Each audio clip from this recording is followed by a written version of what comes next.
Hello students, मुश्किलों से भाग जाना आसान होता है। हर पहलू ज़िंदगी का इम्तिहान होता है।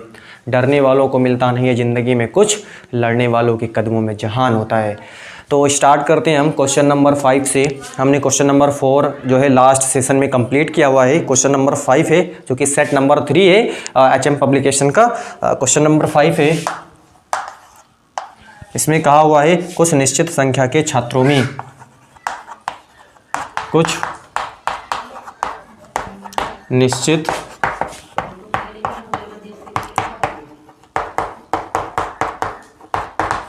संख्या के छात्रों में 300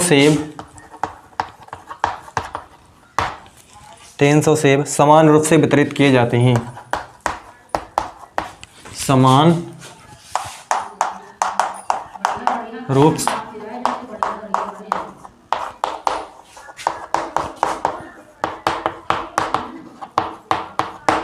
से वितरित किए जाते हैं। ठीक है, यदि 10 छात्र और आ जाएं, यदि 10 छात्र और आ जाएं, ठीक है, तो प्रत्येक छात्र को मिलने वाले प्रत्येक छात्र को मिलने वाले सेबों की संख्या में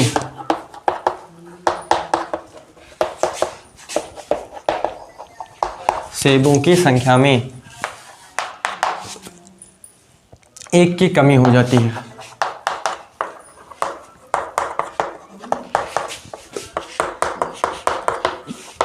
एक की कमी हो जाती है। छात्रों की संख्या ज्ञात कीजिए।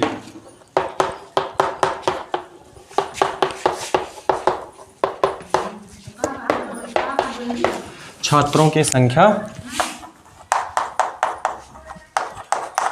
ज्ञात कीजिए। ठीक है ना। तो क्वेश्चन को एक बार मैं फिर से रिपीट कर रहा हूं, जरा क्वेश्चन को ध्यान से आप समझिए। क्वेश्चन में बोला हुआ है कुछ निश्चित संख्या के छात्रों में 300 सेब समान रूप से वितरित किए जाते हैं। अब वो निश्चित संख्या के छात्र कितने हैं वो हमें नहीं मालूम है। ठीक है ना, तो उसको हमें मानना पड़ेगा, लेट करना पड़ेगा। ठीक है ना, छात्रों की संख्या क्या है उसको अभी हम मान लेते हैं। ठीक है ना, तो कुछ निश्चित संख्या के छात्रों में 300 सेब समान रूप से वितरित किए जाते हैं। प्रश्न में बोला हुआ है कि 10 छात्र और आ जाएं, 10 छात्र और आ जाएं, तो कहता है प्रत्येक छात्र को मिलने वाले सेबों की संख्या में एक की कमी हो जाती है। स्वाभाविक है, होगी या नहीं होगी आप खुद ही सोचो। ठीक है, जो छात्र पहले थे उनमें 300 सेब समान रूप से वितरित किए जाते थे। छात्र बढ़ गए तो हर एक यानी कि पहले मतलब जब यानी कि घटे बढ़े कुछ नहीं थे। ठीक है ना, मतलब जितने छात्र थे उनमें जो है 300 सेब समान रूप से वितरित किए जाते थे। तो हर एक छात्र को मिलने वाले सेब जो है मतलब हर एक छात्र को कुछ सेब मिलते थे, मतलब हर एक छात्र को कुछ सेब मिलते थे वहां पे। ठीक है ना। ठीक, जब छात्र बढ़ जाएंगे तो पहले हर एक छात्र को जितना सेब क्या है मिलता था, अब उसमें क्या हो जाएगी, अब उसमें कमी आ जाएगी। ठीक है ना, मतलब अब जो यानी कि छात्र बढ़ जाएंगे तो हर एक छात्र को मिलने वाले सेबों की संख्या में कमी आ जाएगी। ठीक है ना, और वो कमी यहाँ पे बोला हुआ है कि एक की कमी आ जाती है, मतलब हर एक जो है छात्र हैं उनको सेब जो है एक कम जो है मिलता है वहाँ पे। ठीक है ना, तो यहाँ पे अब इसको हम समझते हैं कि इसका हम सॉल्यूशन देखते हैं। उम्मीद करते हैं आपको जो हमने अभी बताया उससे आपको क्लियर हो गया होगा कि क्वेश्चन में हम कैसे इसको आगे बढ़ सकते हैं यहाँ पे। ठीक है ना, तो हम सबसे पहले मान लेते हैं, माना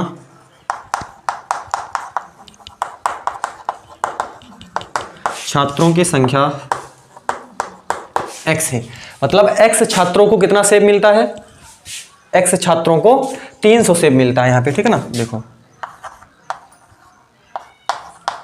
x छात्र को कितना मिलता है,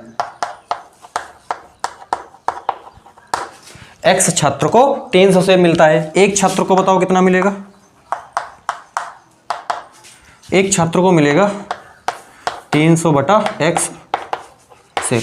क्लियर है आपको, पहले यही तो बोला हुआ है निश्चित संख्या के छात्रों में 300 सेब समान रूप से वितरित किए जाते हैं, मतलब x छात्र हैं उनको 300 सेब वितरित किया जा रहा है, एक छात्र को 300/x सेब मिलेगा यहाँ पे। ठीक है ना, अब कहता है 10 छात्र और आ जाएं,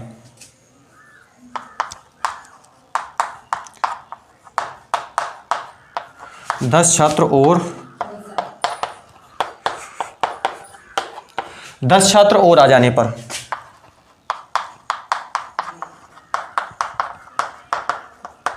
छात्रों की संख्या बराबर क्या हो जाएगी, x प्लस 10। 10 छात्र और आ जाने पर छात्रों की संख्या क्या हो जाएगी, x प्लस 10 हो जाएगी। अब बताइए x प्लस 10 छात्र को मिलता है सेब कितना, 300 अभी भी, ठीक है ना। तो बताइए एक छात्र को कितना मिलेगा, 300 बटा x प्लस 10, यानी कि भाग कर देंगे इससे, ठीक है ना। सेब क्लियर आपको, इतना आपको क्लियर है। अब प्रश्न अनुसार देखिए, अभी जस्ट हमने आपको बताया कि छात्र बढ़ जाएंगे तो हर एक छात्र को मिलने वाली सेबों की संख्या में क्या आ जाएगी, कमी आ जाएगी, और वो कमी आपके पास एक बोला हुआ है यहाँ पे, ठीक है ना, एक की कमी आ जाती है। तो इतने छात्र यहाँ पे बढ़ गए हैं, यानी कि 10 छात्र बढ़ गए हैं, तो हर एक छात्र को कितना सेब मिल रहा है, हर एक छात्र को सेब मिल रहा है 300 बटे x प्लस 10, ठीक है।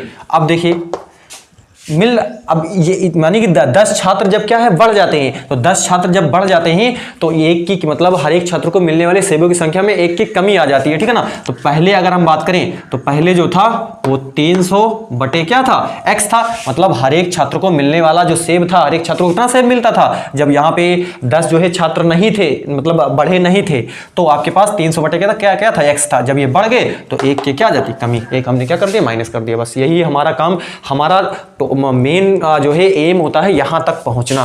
क्वेश्चन आपने यहां तक पहुंचा लिया तो बन गया क्वेश्चन, ठीक है ना। बस इसको आगे पीछे गुणा भाग करना रहता है, ठीक है ना, इजी है क्वेश्चन।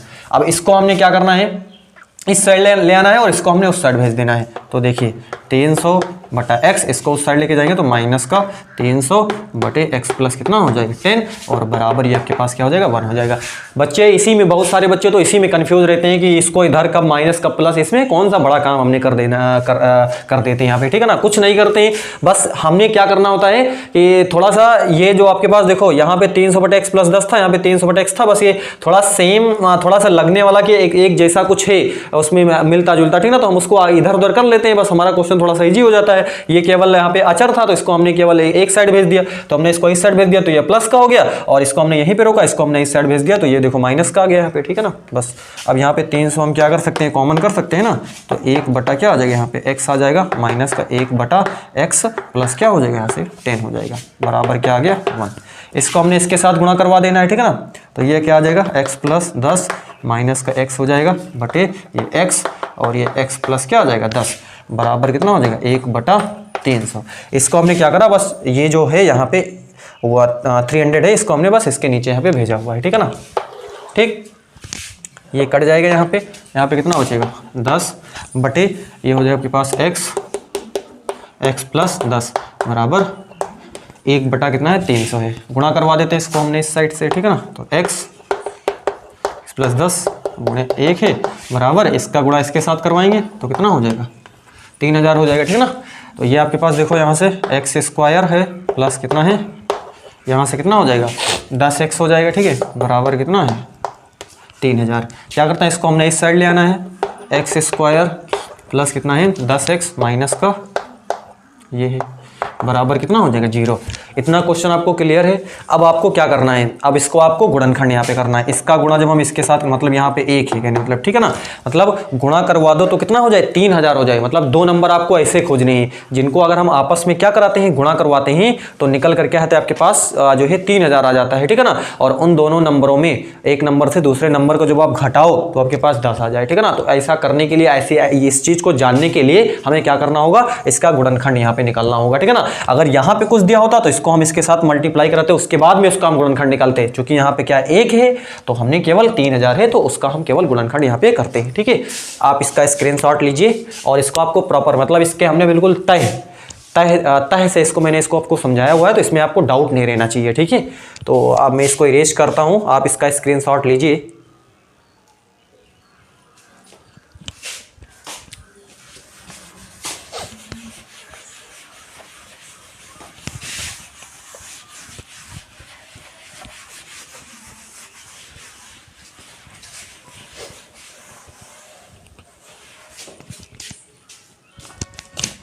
समझिए,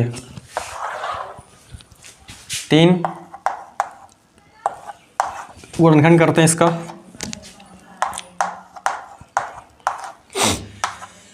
2 सते 14, 2 पंचे 10, 0, 2 तिहाई 6, 2 सते 14, 2 पंचे 10, 3 का नाम 3, 3 दूनी 6, 3 पचे 15, 5 दूनी कितना हो जाएगा 10, 5 पचे कितना हो जाएगा 25। अब देखिए क्या करते हैं हम यहाँ पे, 5 तिहाई 15, 15 दूनी 30, 30 दून कितना हो जाएगा 60 हो जाएगा ना, 5 तिहाई 15, 15 दूना 30, 30 दून 60 और 25 दून कितना हो जाएगा ये 50 है ना, मतलब 60 और 50 बन गया ना। मतलब ऐसा ही आपको करना है यहाँ पे, मतलब 60 और 50, 6 पंचे 30, मतलब 3000 आ जाएगा। और वहाँ पे 60 में से जब आप 50 को क्या कर दोगे, घटा दोगे, तो कितना आ जाएगा आपके पास, कितना आ जाएगा 10 आ जाएगा। ठीक है ना, क्लियर। हाँ जी, क्या यहाँ से एक्स स्क्वायर प्लस क्या है 10x माइनस का 3000 बराबर कितना है 0 है। यहाँ पे क्या करते हैं हम, एक्स स्क्वायर प्लस क्या है 60 में से कितना घटा देना है 50, ये x हो जाएगा माइनस का 3000 बराबर कितना हो गया 0 हो गया।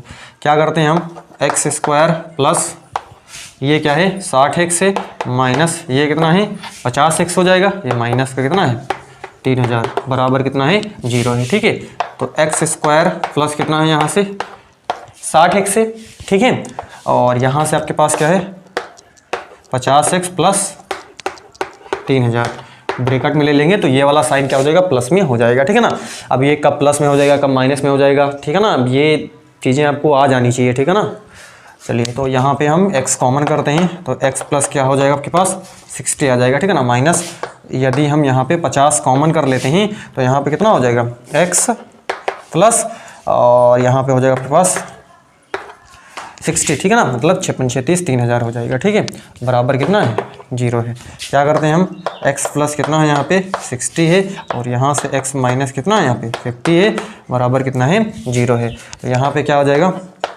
x बराबर माइनस कितना हो जाएगा यहाँ से x बराबर माइनस का क्या आ जाएगा 60 आ जाएगा। ठीक है ना, या फिर x बराबर कितना आ जाएगा यहाँ पे आपके पास 50 आ जाएगा। तो ये माइनस का है, मतलब x जो है वो छात्रों की संख्या है, तो छात्रों की संख्या माइनस तो होएगी नहीं। ठीक है, माइनस की होगी नहीं, इसलिए हम क्या लेंगे यहाँ पे x बराबर हमारा क्या हो जाएगा 50। ये जो है संभव नहीं है।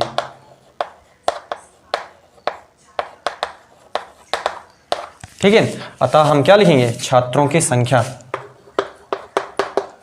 अतः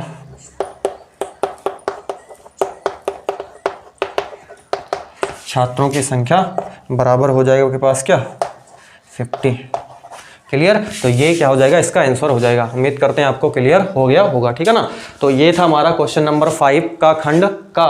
हम नेक्स्ट क्वेश्चन लेते हैं, इसका जो है खंड खा। ठीक है,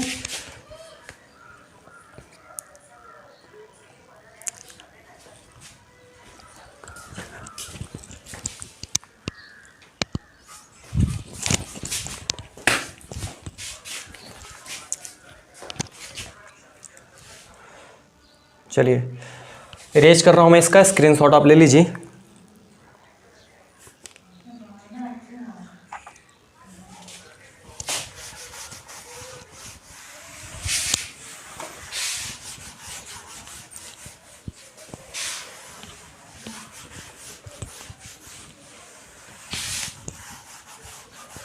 अब अगर इसको आपको प्रूफ करना है तो अभी मैं इसको दिखाता हूं आपको प्रूफ करके कि जो मेरा आंसर आया है वो करेक्ट है या नहीं करेक्ट है, उसको भी हम चेक कर सकते हैं। देखिए कैसे, छात्र कितने थे, कितने छात्र निकल के आए हैं 50। 50 छात्रों को कितना सेब मिलता है, 50 छात्रों को सेब मिलता है 300, मिलता है ना 300 सेब। एक छात्र को कितना मिलेगा,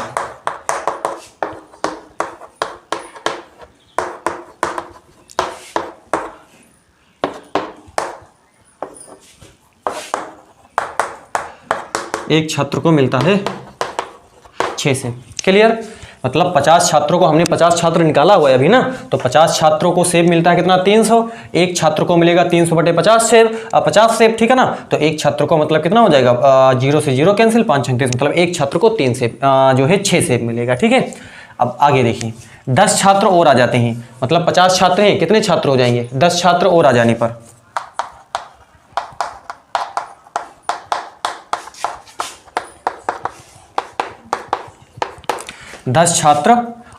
पर, छात्रों की संख्या कितनी हो जाएगी? 50 प्लस 10 बराबर कितना हो जाएगा? 60। कितना हो जाएगा? छात्र हो जाएगा, ठीक है ना। मतलब कितना हो जाएगा? यहाँ पे देखिए हर एक छात्र को 6 सेब यहाँ पे मिल रहा था, ठीक है ना। अब यहाँ पे देखिए कितना हो गया आपके पास? 60 छात्र हो गए, ठीक है ना। तो बताइए 60 छात्रों को मिलता है कितना? 300 सेब, ठीक। एक छात्र को कितना मिलेगा? एक छात्र को मिलेगा 300/60। मिलेगा या नहीं मिलेगा? काट दो, 6 का नम 6, 6 पंचे 30। कितना आ गया? एक छात्र को मिला बराबर 5 सेब। अब कुछ बच्चे तो समझ गए होंगे, हाँ सर जी आंसर तो बिल्कुल क्लियर है मेरा, इसमें कोई डाउट नहीं है। अरे आप खुद ही सोचो, 50 छात्रों को जो है 300 सेब मिलता था, एक छात्र को मिलता था वहां पे 6 सेब। अब प्रश्न में क्या बोला हुआ है कि 10 छात्र बढ़ गए, तो 10 छात्र बढ़ गए तो हर एक छात्र को मिलने वाले सेबों की संख्या में 1 की कमी हो गई। तो अब देखो हर एक छात्र को सेब मिलने वाले सेबों की संख्या कितनी हो गई? हर एक छात्र को मिलने वाले सेब कितने हैं? 5 सेब है। पहले मिलते थे 6, अब हर एक छात्र को मिलते हैं कितने? 5 सेब। 1 की कमी हो गई या नहीं हो गई? वेरीफाई कर दिया कि नहीं कर दिया? क्लियर हो गया होगा ना। तो इसमें डाउट नहीं रहना चाहिए, ठीक है ना। इसलिए मैंने इसको क्लियर भी कर दिया ओवरऑल। इसको आप चाहना तो अगर इस तरीके क्वेश्चन आए तो इसको आपको बाद में वेरीफाई भी कर सकते हो, ठीक है ना। इस तरीके से क्वेश्चन आपका और बढ़िया सा बन जाएगा, ठीक है ना। आपके अंदर वो एग्जामिनर भी समझेगा कि पकड़ अच्छे से बच्चे में, ठीक है ना। तभी इतना कुछ यहाँ पे कर दिया हुआ है, ठीक है। अब इसमें नहीं संदेह रहना चाहिए कि हमारा गलत है या क्या हो गया, ठीक है ना।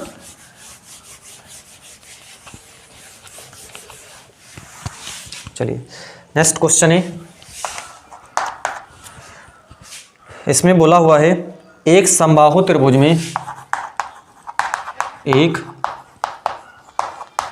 समबाहु त्रिभुज में सिद्ध कीजिए कि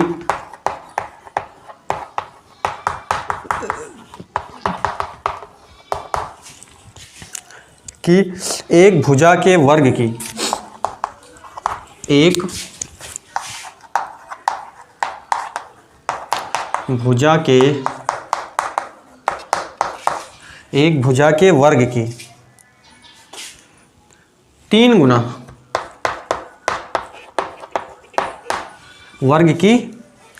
गुना इसके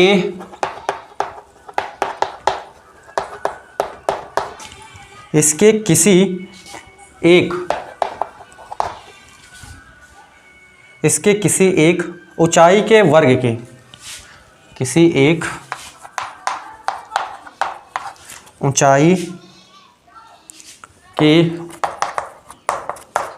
ऊंचाई के वर्ग के 4 गुने के बराबर है। 4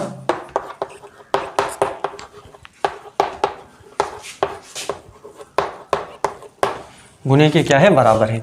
तो क्वेश्चन में बोला हुआ है कि समबाहु त्रिभुज है आपके पास, ठीक है ना। और आपको प्रूफ करना है एक भुजा के वर्ग की 3 गुना, मतलब उसमें जो आपके पास समबाहु त्रिभुज है, उस समबाहु त्रिभुज की कोई एक भुजा है, उसके वर्ग का क्या है? 3 गुना। भुजा के वर्ग का 3 गुना इसके किसी एक ऊंचाई के वर्ग के 4 गुने के क्या है? बराबर है। समझिए, नहीं समझ में आया ना? देखो समझ में क्यों नहीं आएगा? देखो ABC है आपके पास एक समबाहु त्रिभुज है। अरे हमें मालूम है समबाहु का मतलब क्या है? समबाहु मतलब समान भुजाओं वाला, ठीक है ना, त्रिभुज जिसकी सभी भुजाएं क्या समान हो। मान लेते हैं भुजा आपके पास क्या है? A है, ठीक है या नहीं? क्लियर आपको? मतलब अरे समबाहु है तो सभी भुजाएं क्या होंगे? ए ही होंगे, ठीक है ना। एक भुजा ए है तो सारी भुजाएं आपके पास क्या होंगे? ए होंगी। ऊंचाई हमको 1 ले लेते हैं, इस पे हम सीधे लंब डाल देते हैं 1। देखो ये इसकी क्या हो जाएगी, ऊंचाई हो जाएगी, ठीक है ना। इसी का क्या है, 4 गुनी के क्या है, बराबर है इसी के, ठीक है ना। कोई एक भुजा जो है इसमें समबाहु में इस ऊंचाई के क्या है, कोई एक ऊंचाई आपको ले लेनी है, ठीक है ना। तो इसकी मतलब एक ऊंचाई हमने ये ले ली इसकी, ठीक है। तो इसके जो है 4 गुने की क्या है, बराबर है, ठीक है ना, कोई एक भुजा इसमें से। तो ये लंब है कहने का मतलब, ठीक है। तो अब देखिए इसका हम नाम क्या दे देते हैं, डी नाम यहाँ पे दे देते हैं, ठीक है। तो इसमें देखिए तो क्या हो जाएगा, क्योंकि जो आपके पास यहाँ पे त्रिभुज है आपके पास, ठीक है ना। तो इसके कोई भी शीर्ष से, ठीक है, सामने वाली भुजा पर जो डाला गया लंब होता है वो उसको क्या करता है, समद्विभाजित करता है। तो क्या करेगा यहाँ पे, ये इसको क्या करेगा, समद्विभाजित करेगा। मतलब बी डी बराबर क्या हो जाएगा आपके पास, BD बराबर CD हो जाएगा, ठीक है ना, कहने का मतलब, ठीक है। या फिर इसको आप ऐसे भी तो लिख सकते हो, इतना क्या हो जाएगा, टोटल आपके पास A है तो ये आपके पास A/2 हो जाएगा, ये वाला A/2 हो जाएगा, हो जाएगा नहीं हो जाएगा, मतलब तो पूरा यहाँ से यहाँ तक A है तो इतना A/2 हो जाएगा, इतना A/2 हो जाएगा। दोनों को जोड़ दोगे तो कितना हो जाएगा, A आ जाएगा। नहीं समझिए, अरे देखो A/2 प्लस A/2 मतलब कितना हो जाएगा, 2A कितना हो जाएगा, 2 कट गया तो A ही तो आ जाएगा। वही तो हमने बोला हुआ है, ठीक है। मतलब आधा आधा है, अरे आधा आधा मिलाओगे तो एक ही तो आएगा, तो A निकल करके आपके पास आ जाता है यहाँ पे, ठीक है। तो अब देखिए यहाँ पे क्या हो जाएगा, इसको हम यहाँ पे प्रूफ करते हैं। देखिए क्या है यहाँ पे, BD बराबर क्या हो जाएगा, CD, और बराबर क्या हो जाएगा यहाँ से आपके पास A/, कितना हो जाएगा, 2 हो जाएगा, ठीक है ना। मतलब BD भी A/2 है और CD भी आपके पास क्या है, A/2 है। दोनों क्या है, A/2 के क्या है, बराबर है ये चीज़, ठीक है। अब यहाँ पे देखते हैं क्या हम करते हैं, हम एक यहाँ पे समकोण त्रिभुज लेते हैं। समकोण त्रिभुज देखिए,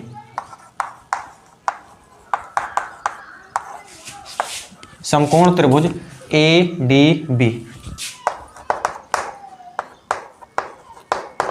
है ना। आपको यहाँ पे कुछ लिखना है तो इसको आप लिख सकते हो कि हमने जो आपके पास समबाहु त्रिभुज दिया हुआ था उसके शीर्ष A से सामने वाली भुजा BC पर हमने एक लंब डाला हुआ है AD, ठीक है ना। जो AD को क्या करता है यहाँ पे, जो यहाँ पे BC को क्या करता है, समद्विभाजित करता है यहाँ पे, ठीक है ना। अर्थात BD बराबर क्या लिख सकते हो, CD। चीज़ें अपने आप से थोड़ा लिख सकते हो, ठीक है ना। यहाँ पे ये एक हमने हमारी एक कंस्ट्रक्शन है यहाँ पे, ठीक है ना, हमें एक लंब डाला हुआ है तो यहाँ पे इसलिए हमने BD बराबर CD यहाँ पे दिखाया हुआ है। तो क्या हो जाएगा, अब यहाँ पे चूंकि समकोण त्रिभुज है, पाइथागोरस यहाँ पे हम लगा सकते हैं। तो पाइथागोरस लगाएंगे तो क्या हो जाएगा, ये 90 है, ठीक है ना। 90 के सामने का क्या है, काण है। काण का मतलब क्या हो जाएगा, AB का क्या हो जाएगा आपके पास, वर्ग हो जाएगा, ठीक है ना। AB का वर्ग बराबर क्या हो जाएगा आपके पास, AB का वर्ग बराबर हम लिख सकते हैं AD का वर्ग प्लस क्या लिख सकते हैं हम, BD का वर्ग यहाँ पे लिख सकते हैं, ठीक है ना। क्लियर आपको। अब यहाँ पे देखिए AB किसके बराबर है, AB A है ना, तो AB को हम A लिख सकते हैं बराबर। यहाँ से देखिए आपके पास क्या है, AD को हम ऐसे ही लिखे रहते हैं अभी, ठीक है ना। AD प्लस BD को आप क्या लिख सकते हो, BD आपके पास क्या है, A/2 है। क्लियर है कि नहीं, अरे BD यहाँ से यहाँ तक A/2 ही तो है, ठीक। तो अब आप देखिए क्या हो जाएगा, A² माइनस यहाँ से क्या हो जाएगा आपके पास, यहाँ पे चलिए एक बार मैं फिर से लिख देता हूँ, ये आपके पास निकल करके है यहाँ पे, ठीक है। तो यहाँ से AD का होल स्क्वायर बराबर, तो ये हो जाएगा 4A² माइनस A² बाई कितना, यहाँ से 4 है, तो AD का होल स्क्वायर बराबर कितना हो जाएगा, यहाँ से 3A का कितना हो जाएगा, स्क्वायर हो जाएगा यहाँ पे, ठीक है ना। हमने क्या करा हुआ है, इसको यहीं पे रोका, इसको हमने इस साइड लिया है तो ये माइनस का हो गया यहाँ पे, ठीक है। तो यहाँ पे हमने A/2 का होल स्क्वायर यहाँ पे खोला तो ये A² हो जाएगा, बटे 2 दूनी कितना हो जाएगा यहाँ पे 4 हो जाएगा ना, बराबर कितना है AD का होल स्क्वायर यहाँ पे, ठीक है। वही चीज़ हमने फिर से एक बार यहाँ पे रिपीट करी हुई है, ठीक है। अब हमने इसको इसके साथ गुणा करवा दिया तो 4A² माइनस का कितना A² और बाई कितना है आपके यहाँ पे 4 है, ठीक है। तो यहाँ पे कितना बचेगा आपके पास, 4A² में से A² जाएगा, 3A² हो गया, बटे कितना हो जाएगा आपके पास 4, उसका गुणा इसके साथ करवा देते हैं, 4 गुणे AD का होल स्क्वायर बराबर कितना हो जाएगा आपके पास 3A का कितना हो जाएगा, स्क्वायर हो जाएगा, ठीक है ना। मतलब क्या पता चला, यानी कि 4AD का स्क्वायर बराबर है आपके पास 3 गुणे A क्या है आपके पास, ए तो यहाँ पे सारी भुजा है, ठीक है ना। कोई एक भुजा आप यहाँ पे ले सकते हो, ठीक है ना। कोई एक भुजा हम AB ले लेते हैं, चलिए AB ले लो, या फिर आप इसको क्या ले लो, BC ले लो, ठीक है ना, BC, ठीक है। यही तो आपको बताना था कि कोई एक भुजा जो है, मतलब कोई एक भुजा, इसमें देखो BC भुजा है नहीं, बड़े BC ले लो, सब A है, मतलब A तो है, सारी है ना यहाँ पे, AB भी ले सकते हो, AC भी ले सकते हो, तो हमने BC ले लिया हुआ यहाँ पे, ठीक है। तो कोई एक भुजा के वर्ग का 3 गुना, तो कोई एक भुजा के वर्ग का यहाँ पे क्या है 3 गुना है और ऊंचाई के वर्ग के 4 गुने के क्या है बराबर है। ठीक है ना, यही चीज़ हमें प्रूफ करनी थी। ठीक है ना, उम्मीद करते हैं आपको क्लियर हो गया होगा, इसमें आपको डाउट नहीं रहना चाहिए। ठीक है ना, तो ये आपके पास क्वेश्चन नंबर 5 का जो है खा था और इसमें 2 क्वेश्चन दिए हुए हैं, क्वेश्चन और दिया हुआ है, उस क्वेश्चन को भी मैं यहाँ पे सॉल्व करता हूँ। ठीक है ना, इरेज कर रहा हूँ मैं इसको, आप इसका स्क्रीनशॉट ले लीजिए।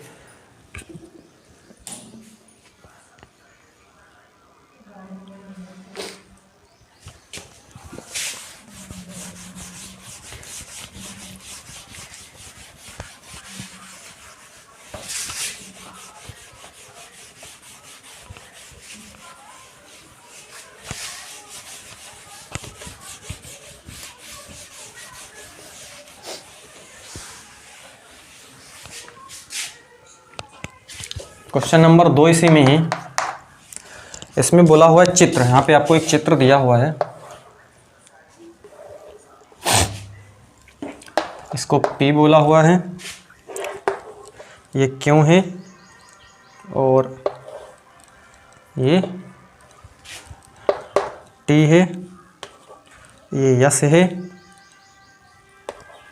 ये क्या है R है। ठीक है ना, इसमें आपको बोला हुआ है चित्र में त्रिभुज पी क्यू आर, तो पी क्यू आर की भुजा पी आर, की भुजा जो पी आर है वो पी आर जो है वो पी आर तथा क्यू आर, पी आर देखो पी आर तथा क्यू आर, ठीक है, पर बिंदु यस तथा टी है। तो आपको दिखाई दे रहा है क्यू आर पर जो है टी है और पी आर पर जो है वो क्या है यस है। ठीक है, यदि कोण पी यहाँ पे आपको दिया हुआ है,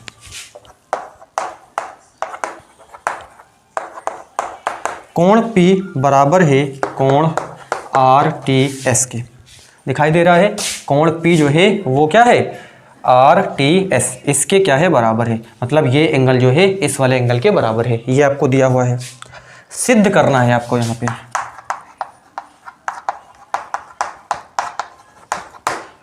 सिद्ध क्या करना है, सिद्ध करना है त्रिभुज आर पी क्यों वो क्या है आपके पास समरूप है।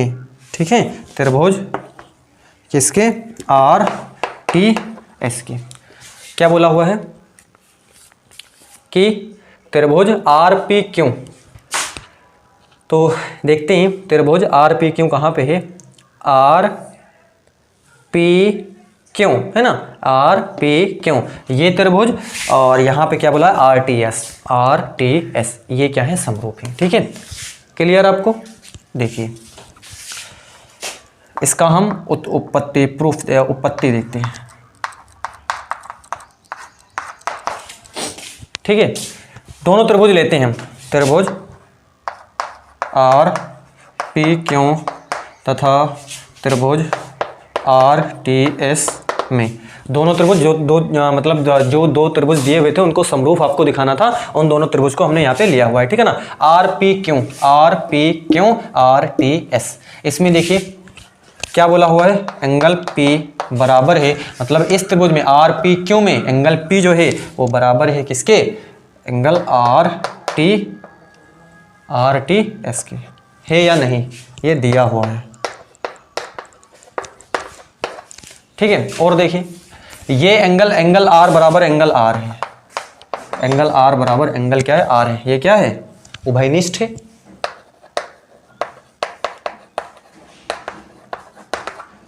कॉमन है। ठीक है ना, और आपको मालूम है कि यदि 2 त्रिभुज है और उन दोनों त्रिभुजों में कोई 2 एंगल आपके पास क्या हो बराबर हो तो तीसरा तो ऑटोमेटिक बराबर हो जाता है। ठीक है ना, तो आपको यहाँ पे नियम मालूम है ए समरूपता नियम से। ठीक है ना, मतलब कोई अगर किसी भी त्रिभुज में 2 त्रिभुज हैं, उन दोनों त्रिभुजों में 2 एंगल क्या है बराबर है तो तीसरा ऑटोमेटिक बराबर हो जाता है। ठीक है ना, तो ए समरूपता नियम से क्या हो जाएगा, त्रिभुज आपके पास आर पी क्यू यहाँ पे क्या हो जाएगा समरूप हो जाएगा त्रिभुज यहाँ पे आर टी एस की। ठीक है, ये आपको क्या करना था यहाँ पे प्रूफ करना था। ठीक है ना, उम्मीद करते हैं आपको ये भी क्लियर हो गया होगा। तो क्वेश्चन नंबर 5 भी हमने कंप्लीट कर लिया है, क्वेश्चन हमने ये सेट ओवरऑल हमने कंप्लीट किया हुआ है। अब हम नेक्स्ट वीडियो जो आएगी वो हमारा सेट नंबर जो है 4 हम क्या करेंगे, स्टार्ट करेंगे। उसके हम सबसे पहले मल्टीपल चॉइस क्वेश्चन हम सॉल्व कराने वाले हैं, ठीक है ना। तब तक आपको इस सेट की पूरी क्या करनी है, प्रैक्टिस करनी है। 3 सेट जो है आपको अच्छे नंबर आप अचीव करोगे, ये जो है मेरी गारंटी है, ठीक है ना। गारंटी से मतलब क्या है, अगर आपने तीनों सेट को अच्छे से कंप्लीट किया है तो आपके अंदर इतनी समझ जरूर आ जाएगी कि आप क्वेश्चन को खुद आप समझ सको, ठीक है ना। क्वेश्चन को आसानी से आप उसको लिख सको, ठीक है ना। Thank you.